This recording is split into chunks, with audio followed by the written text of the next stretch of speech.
ಅಶಾಂತಿ ದೂತ ಸಮೀರ್, ಅಧರ್ಮ ದೂತ ಸಮೀರ್ಗೆ SIT grill. YouTuber ಸಮೀರ್ಗೆ ಸತತ 2ನೇ ದಿನ ಎಸ್ಐಟಿ ವಿಚಾರಣೆಯನ್ನು ನಡೆಸ್ತಾ ಇದೆ. ಮೊದಲ ದಿನ 4 ಗಂಟೆ, 2ನೇ ದಿನವಾದ ಇವತ್ತು ಮಧ್ಯಾಹ್ನ 12 ಗಂಟೆಯಿಂದ ಸತತ ಪ್ರಶ್ನೆಗಳ ಸುರಿಮಳೆಯನ್ನು ಅವನ ಮುಂದೆ ಇಡಲಾಗ್ತಾ ಇದೆ. ಧರ್ಮಸ್ಥಳದ ಬಗ್ಗೆ ಮಾಡಿದ ಸ್ಟೋರಿಗಳ ಬಗ್ಗೆ ಪ್ರಶ್ನೆಗಳ ಸುರಿಮಳೆ ಇಡ್ತಾ ಇದ್ದಾರೆ.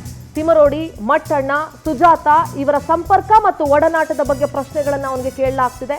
ಹೇಗೆ ವಿಡಿಯೋ ಮಾಡಿದೆ, ಹೇಗೆ ನಿನಗೆ ಮಾಹಿತಿ ಸಿಕ್ತು, ಟೆಕ್ನಾಲಜಿ ಹೇಗೆ ಸಿಕ್ತು, ನಿನ್ನ ಹಣಕಾಸಿನ ಮೂಲ ಏನು, ದೂತ ಮೂಲಕ ಗಳಿಸಿದ್ದೆಷ್ಟು, ಎಲ್ಲ ಆಯಾಮಗಳಲ್ಲಿ ವಿಚಾರಣೆಯನ್ನ ಎಸ್ಐಟಿ ಅಧಿಕಾರಿಗಳು ನಡೆಸಿದ್ದಾರೆ. ನಿನ್ನ ದೂತ ಅನ್ನೋ ಚಾನೆಲ್ ಇದೆಯಲ್ಲಪ್ಪ, ಅದರ ಮೂಲಕ ನೀನು ಗಳಿಸಿದಂತ ಹಣ ಎಷ್ಟು, ನಿನಗೆ ಫಂಡಿಂಗ್ ಎಲ್ಲಿಂದ ಆಯ್ತು, ಇದೆಲ್ಲದರ ಸಂಬಂಧಪಟ್ಟಂತೆ ಕೂಡ ಎಸ್ಐಟಿ ಅಧಿಕಾರಿಗಳು ಪ್ರಶ್ನೆಯನ್ನ ಮಾಡ್ತಾ ಇದ್ದಾರೆ. ನಿನ್ನೆ ಮೊದಲನೇ ದಿನ 4 ಗಂಟೆಗಳ ಕಾಲ ವಿಚಾರಣೆಯನ್ನ ನಡೆಸಿದ್ರು. ಇವತ್ತು ಮಧ್ಯಾಹ್ನ 12 ಗಂಟೆಯಿಂದ ಇನ್ನೂ ಕೂಡ ಅವನಿಗೆ ವಿಚಾರಣೆಯನ್ನ ನಡೆಸ್ತಾನೆ ಇದ್ದಾರೆ. ಇನ್ನೂ ಕೂಡ ಆತನ ವಿಚಾರಣೆ ಮುಗ್ದಿಲ್ಲ. ನೋಡಿ, ದೃಶ್ಯಗಳಲ್ಲಿ ಗಮನಿಸ್ತಾ ಇದ್ದೀರಿ, ಸಮೀರ್ ಕೈಯಲ್ಲಿ ಒಂದಷ್ಟು ಡಾಕ್ಯುಮೆಂಟ್ಸ್ ಇಟ್ಕೊಂಡಿದ್ದಾನೆ. ಅದು ಯಾವ್ದಕ್ಕೆ ಸಂಬಂಧಪಟ್ಟಿದ್ದ ಡಾಕ್ಯುಮೆಂಟ್ಸ್ ಗೊತ್ತಿಲ್ಲ. ದೊಡ್ಡ ಹೀರೋ ತರ ಪೋಸ್ ಕೊಟ್ಕೊಂಡು ಬಹಳ ದೊಡ್ಡ ಘನಕಾರ್ಯ ಮಾಡಿದ್ದಾನೆ ಅನ್ನೋ ರೀತಿಯಲ್ಲಿ ಬರ್ತಾ ಇದ್ದಾನೆ. ಇಬ್ರು ವಕೀಲರ ಜೊತೆ ಬಂದಿದ್ದಾನೆ. ಅದು ಕೂಡ ಫಾರ್ಚುನರ್ ಕಾರು, ತಿಮರೋಡಿಯ ಕುಟುಂಬಕ್ಕೆ ಸಂಬಂಧಪಟ್ಟಂತ ಕಾರ್ ಅದು. ಅದ್ರ ಬಗ್ಗೆ ಕೂಡ ಒಂದಷ್ಟು ಅಪ್ಡೇಟ್ಸ್ ಇದೆ, ನಿಮ್ಗೆ ನಾನು ನೀಡ್ತಾ ಹೋಗ್ತೀನಿ. ಒಂದ್ ಕಡೆ ಚಿನ್ನಯ್ಯ ಬುರುಡೆ ಚಿನ್ನ ಲಾಕ್ ಆಗಿದ್ದಾನೆ, ಇನ್ನೊಂದ್ ಕಡೆ ತಿಮರೋಡಿ ಗ್ಯಾಂಗ್ ಚಿಂತೆ ಶುರುವಾಗಿದೆ. ತಿಮರೋಡಿ ಕುಟುಂಬಕ್ಕೆ ಸೇರಿದ ಕಾರ್ನಲ್ಲಿ ಸಮೀರ್ ಓಡಾಡ್ತಾ ಇದ್ದಾನೆ. ಪವರ್ ಟಿವಿಗೆ ಸಿಕ್ಕಿದೆ ಈ ಬಗ್ಗೆ ಎಕ್ಸ್ಕ್ಲೂಸಿವ್ ಮಾಹಿತಿ.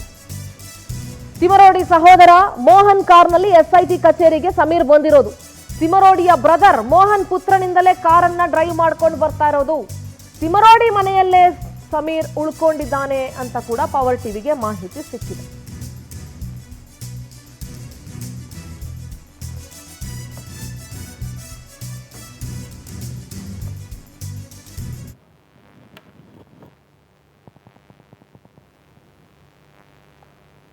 ನೋಡಿ, ದೃಶ್ಯಗಳಲ್ಲಿ ಗಮನಿಸ್ತಾ ಇದ್ದೀರಿ ನೀವು, white colour Fortuner car, KA04MD 2999 ಸಂಖ್ಯೆಯ ಕಾರ್ ಇದು. 2999 KA04MD 2999 ಇದು ತಿಮರೋಡಿಯ ಸಹೋದರ ಮೋಹನ್ ಅವರಿಗೆ ಸೇರಿದಂತ ಕಾರು. ಮೋಹನ್ ಅವರ ಪುತ್ರನೇ ಕಾರ್ ಡ್ರೈವ್ ಮಾಡ್ಕೊಂಡ್ ಬಂದಿದ್ದು ಅಂತ ಗೊತ್ತಿದೆ. ಇವನೊಬ್ಬ ದೊಡ್ಡ ಸೂಪರ್ ಸ್ಟಾರು. ಇವನ್ನ ಕರ್ಕೊಂಡು ಬಂದು ಇವರು ಡ್ರೈವರ್ ಕೆಲಸ ಮಾಡ್ಕೊಂಡು ಬಂದಿದ್ದಾರೆ. ಇನ್ನು ಎಸ್ಐಟಿ ಕಸ್ಟಡಿಯಲ್ಲಿರುವಂತಹ ಬುರುಡೆ ಚಿನ್ನಯ್ಯ ಎಸ್ಐಟಿ ಅಧಿಕಾರಿಗಳ ವಿಚಾರಣೆಗೆ ಅಕ್ಷರಶಃ ತಬ್ಬಿಬ್ಬಾಗಿ ಹೋಗಿದ್ದಾನೆ. ಬೆಂಡಾಗಿ ಹೋಗ್ಬಿಟ್ಟಿದ್ದಾನೆ. ಹೊರಗಿದ್ರೆ ಆ ಗ್ಯಾಂಗ್ ನನ್ನ ಪ್ರಾಣಕ್ಕೆ ಕುತ್ತರುತ್ತೆ, ದಯವಿಟ್ಟು ನನ್ನ ಜೈಲಿಗೆ ಕಳಿಸ್ಬಿಡಿ ಸಾರ್, ಹೆಂಗೋ ಬಿಟ್ಟಿ ಊಟ ಮಾಡ್ಕೊಂಡು ಬಿಟ್ಟಿ ಆಶ್ರಯ ತಗೊಂಡಿರ್ತೀನಿ ಅಂತ ಪ್ರಾಣ ಭಯದಿಂದ ಸ್ಟೇಟ್ಮೆಂಟ್ ಕೊಟ್ಟಿದ್ದಾನೆ. ಅಣ್ಣ ತಾನಾಸಿ ಬಳಿಯೂ ಕೂಡ ಬುರುಡೆ ರಹಸ್ಯವನ್ನ ಚಿನ್ನಯ್ಯ ಬಿಚ್ಚಿಟ್ಟಿದ್ದಾನೆ. ಎಸ್ಐಟಿ ವಿಚಾರಣೆ ಕರೆದಿತ್ತು ತಾನಾಸಿಯನ್ನ, ವಿಚಾರಣೆಗೆ ಬಂದಿದ್ರು ತಾನಾಸಿ. ಪವರ್ ಟಿವಿ ಕೂಡ ಅವ್ರ ಜೊತೆ ಮಾತನಾಡಿಸಿತ್ತು. ಸಹೋದರನ ಮುಂದೆ ಎಸ್ ನಾನು ಮಾಡಿದ ತಪ್ಪು ಅಂತ ಈ ಬುರುಡೆ ಚಿನ್ನ ಒಪ್ಕೊಂಡಿದ್ದಾನೆ.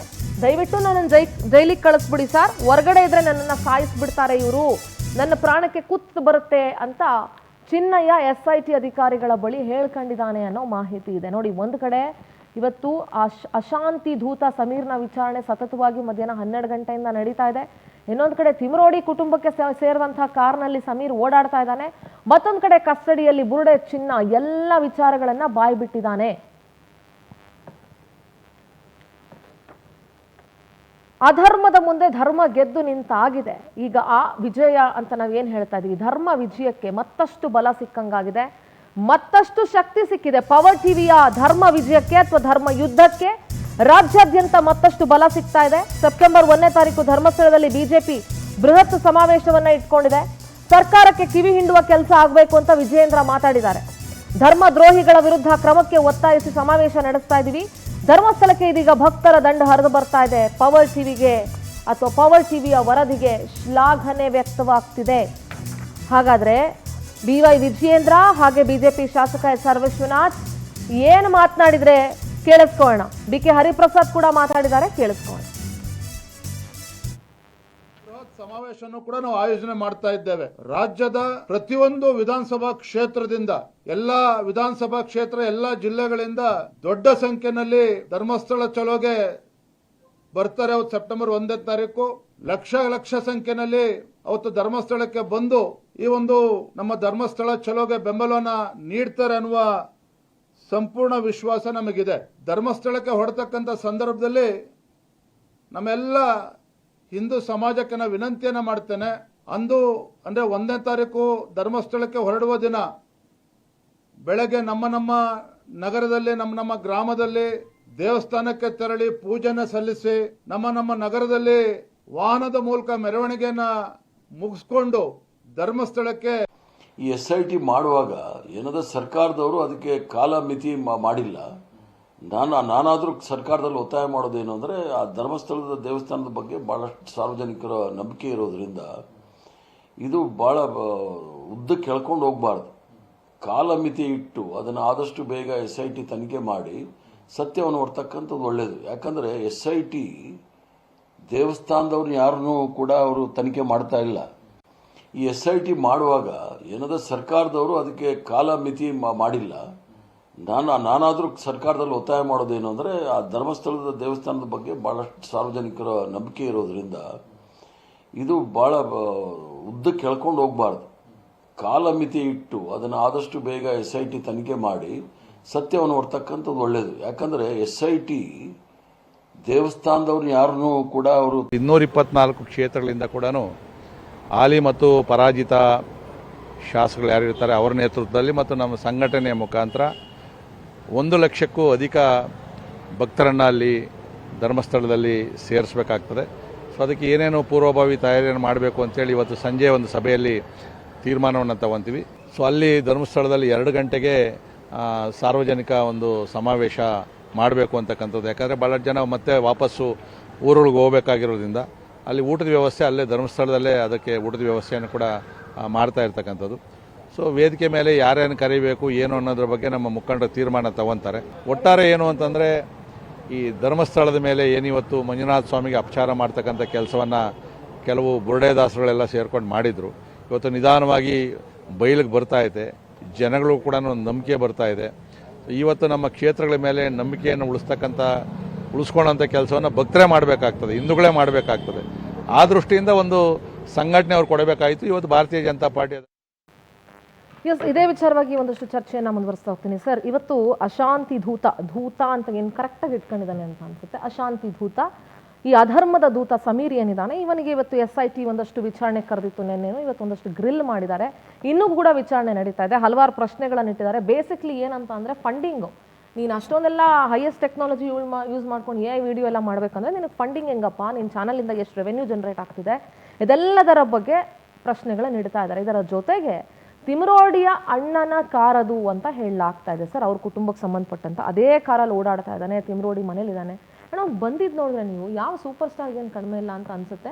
ಅದೊಂದು ದುರಾಂಕಾರ ಇರ್ಬೋದು ಅಂತ ಅನ್ಸುತ್ತೆ. ಜನ ಕೂಡ ಅದನ್ನೇ ಮಾತಾಡ್ತಾ ಇದ್ರು, ಏನ್ರಿ ದುರಾಂಕಾರ ಅವನಿಗೆ ಇಷ್ಟೊಂದು ಬರ್ತಾ ಇರೋದು ಇಂಥ ಅನಾಚಾರ ಮಾಡಿರೋ ಕೆಲಸಕ್ಕೆ ಅಂತ ಹೇಳಿ. ಸರ್, ಸಿಂಧೂರ, ಇಲ್ಲಿ 2 ವಿಷಯ ಇದೆ. ಒಂದು, ನೀವು ಫಂಡಿಂಗ್ ಬಗ್ಗೆ ಮಾತಾಡಿದ್ರಿ. ಇನ್ನೊಂದು, ನೀವು ಅವನು ಬಂದ ವ್ಯವಸ್ಥೆಯ ಬಗ್ಗೆ ಮಾತಾಡಿದ್ರಿ. ಎರಡು ಮ್ಯಾಟರ್. ಒಂದು ಫಂಡಿಂಗ್, ಯಾಕಾಗಿ ಫಂಡಿಂಗ್ ಮಾಡಿದ್ರು, ಯಾರು ಫಂಡಿಂಗ್ ಮಾಡಿದ್ರು ಅಂತ. ಈಗ ನೀವು ನೋಡ್ಲಿಕ್ಕೆ ಹೋದರೆ ನಮಗೂ ಕೇಳ್ತಾರೆ ಜನಗಳು, ಏನಕ್ಕೆ ಸರ್ ಒಂದೇ ಕಡೆ ನ್ಯೂಸ್ ಮಾಡ್ತಾ ಇದ್ದೀರಿ ನೀವು, ನಿಮ್ಗೇನಾದರೂ ಫಂಡಿಂಗ್ ಆಗಿದೆನಾ ಅಂತ ಕೇಳ್ತೀರಿ. ಈಗ ನಾವು ಸಮೀರ್ಗೆ ಏನು ಕ್ವಶನ್ ಕೇಳ್ತಾ ಇದ್ದೀವಲ್ಲ, ಅದೇ ಕ್ವಶನ್ ಅನ್ನು ಜನಗಳು ನಮಗೂ ಹಾಕಿದ್ದಾರೆ. ನಿಮ್ಗೆ ಫಂಡಿಂಗ್ ಆಗಿದಾ, ಎಷ್ಟು ಕೋಟಿ ಬಂದಿದೆ, ಧರ್ಮಸ್ಥಳದಿಂದ ಏನೇನು ಬಂದಿದೆ, ನಿಮಗೆ ಎಷ್ಟು ಸೂಟ್ ಕೇಸ್ಗಳು ಬಂದವೆ, ಎಷ್ಟೆಷ್ಟು ಸೋಷಿಯಲ್ ಮೀಡಿಯಾಕ್ಕೆ ಫಂಡಿಂಗ್ ಮಾಡ್ತಾರೆ ಅಂತ. ನಂಬರ್ 1 ನಾನು ಹೇಳೋದಾದ್ರೆ, ಈಗ ನೋಡ್ತೀವಿ ನಾವು ವಿಜಯಗಳು ಆಗ್ತಾ ಇದ್ದಂಗೆ, ಗುಂಡಿಗಳು ಅಗಿಯುವಾಗ ಏನು ಮೂಳೆಗಳು ಸಿಗದ ಇದ್ದಾಗ, ಈಗ ತಾ ಮುಂದು ಅಂತ ವಿಜಯದ ಕಡೆಗೆ ಜನಗಳು ವಾಲ್ತಾ ಇದ್ದಾರೆ ಅಂತಂತೇಳು. ಈಗ ಪವರ್ ಟಿವಿಯ ಬಗ್ಗೆ ಬಂದರೆ, ಪವರ್ ಟಿವಿಗೆ ಫಂಡಿಂಗ್ ಆಗಿದಾ, ಪವರ್ ಟಿವಿ ಏನಕ್ಕೆ ಮಾಡಿದೆ ಅನ್ನೋದನ್ನು ಮೊದಲು ಹೇಳಬೇಕಾದ್ರೆ, ನಾವು ಧರ್ಮಸ್ಥಳದ ಮುಖವಾಣಿ ಅಲ್ಲ. ನಾವು ಫೇಸ್ ವ್ಯಾಲ್ಯೂ ಧರ್ಮಸ್ಥಳದ ಮುಖವಾಣಿ ನಾವಲ್ಲ. ಧರ್ಮಸ್ಥಳ ದೇವಸ್ಥಾನದ ಮುಖವಾಣಿ ಅಂತೂ ನಾವಲ್ಲ. ನಾವು ಜರ್ನಲಿಸಮ್ ಮಾಡಿದ್ದೀವಿ. ನಮಗೆ ಯಾವಾಗ ಇದು ಬಂತು, ಸ್ಟೋರಿಗಳು ಬಂತು, ನಾವು ಅದನ್ನು ಸ್ಟಡಿ ಮಾಡಿದ್ದೀವಿ. We are with the truth. ಅಂದರೆ ಧರ್ಮಸ್ಥಳದವರು ಏನು ತಪ್ಪು ಮಾಡೇ ಇಲ್ವಾ ಅಂತ ಹೇಳಿದ್ರೆ, ಅದಕ್ಕೆ ಈಗ ನಮ್ಮ ಹತ್ರ ಕ್ವಶನ್ ಇಲ್ಲ, ಆ ವಿಚಾರ ಆನ್ಸರ್ ಇಲ್ಲ, ನಮಗೆ ಬಂದಿಲ್ಲ. ಬಂದರೆ ಅದನ್ನು ಹಾಕ್ತೀವಿ ನಾವು. ಎಸ್. ನಾವು ಬಂದರೂ ಅದನ್ನು ಹಾಕ್ತೀವಿ, ಅವರು ಎಕ್ಸೆಪ್ಷನ್ ಅಲ್ಲ ಪವರ್ ಟಿವಿಗೆ ಅನ್ನೋದನ್ನು ನಾನು ಮನವರಿಕೆ ಮಾಡಿಕೊಡ್ತೀನಿ ಇವತ್ತು. ಇಟ್ ಈಸ್ ನಾಟ್, ನಾವೇನು ಅವರ ಹಂಗುನಲ್ಲೂ ಇಲ್ಲ, ನಾವೇನು ಇದರಲ್ಲಿ ಇಲ್ಲ. We are doing A clear journalism.